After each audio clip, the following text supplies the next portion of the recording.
और इस बीच आपको बता दें, जंग के बीच गाजा पहुंच गया पहला ईंधन ट्रक। राफा क्रॉसिंग के जरिए गाजा पहुंचा है ये फ्यूल टैंकर।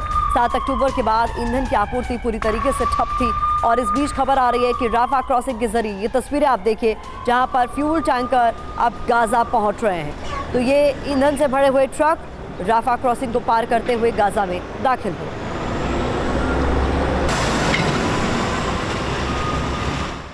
इस बीच वॉशिंगटन में फिलिस्तीन समर्थकों का हंगामा हुआ है। डेमोक्रेटिक नेशनल कमेटी की बिल्डिंग के सामने पुलिस से इनकी भिड़ंत हुई है। बिल्डिंग के गेट पर किस तरीके से हंगामा हुआ है ये तस्वीरों में साफ तौर पर नजर आ रहा है।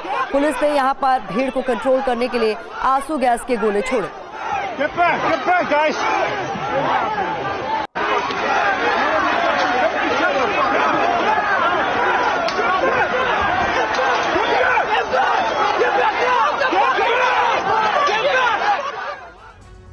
इजराइल के लिए युद्ध में लेबनान से हिजबुल्लाह का फ्रंट खुलना भी बड़ी परेशानी की वजह बना हुआ है। इजराइल में मौजूद TV9 संवाददाता विपिन चौबे से इस बारे में जानिए।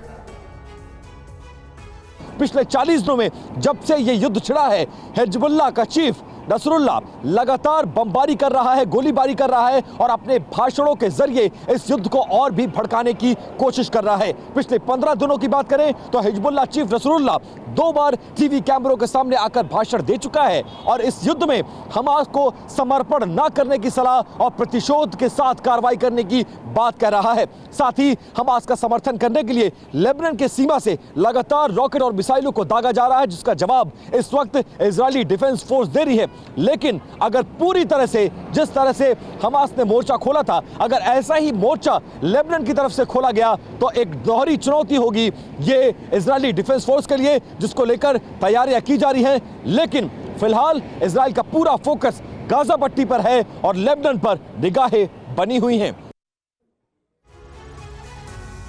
आइए अब देखते हैं महायुद्ध 30 सेकंड एक्सक्लूसिव में इस वक्त की बड़ी खबरें।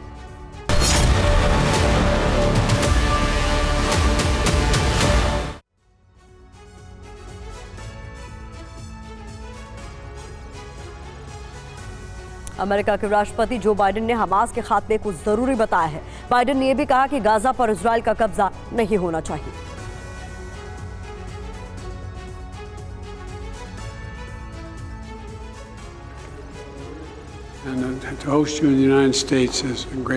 अमेरिका के सैन फ्रांसिस्को में अमेरिका के राष्ट्रपति जो बाइडेन और चीन के राष्ट्रपति शी जिनपिंग की बैठक हुई और इस बैठक में इजराइल जंग, ताइवान, इंडो पैसिफिक व्यापार, रूस यूक्रेन को लेकर चर्चा हुई।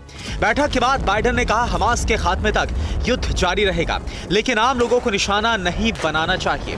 बाइडेन ने कहा कि मध्य पूर्व में तनाव कम करने के लिए चीन को ईरान से बात करनी चाहिए। चीन और अमेरिका के राष्ट्रपतियों के बीच बैठक तो संबंध को बेहतर करने के लिए हुई थी, लेकिन बाइडेन ने एक ऐसा बयान दिया जिसकी वजह से तल्खियां बढ़ सकती हैं। बाइडेन ने ऐसा क्या कहा कि चीन तिलमिलाया हो सकता है, देखते हैं। अमेरिका के राष्ट्रपति जो बाइडेन चीन के राष्ट्रपति शी जिनपिंग के साथ बैठक के बाद जब प्रेस कॉन्फ्रेंस संबोधित करने आए तो उन्होंने जिनपिंग पर एक विवादित बयान दे दिया। एक सवाल के जवाब में उन्होंने कहा कि वो अब भी मानते हैं कि जिनपिंग तानाशाह हैं। आगे वो बात को संभालते हुए बोले कि जिनपिंग एक साम्यवादी देश के मुखिया हैं, इस मायने में वो तानाशाह हैं। बाइडेन इससे पहले भी जिनपिंग को तानाशाह कह चुके हैं। उस समय चीन ने इस पर कड़ा एतराज जताया था।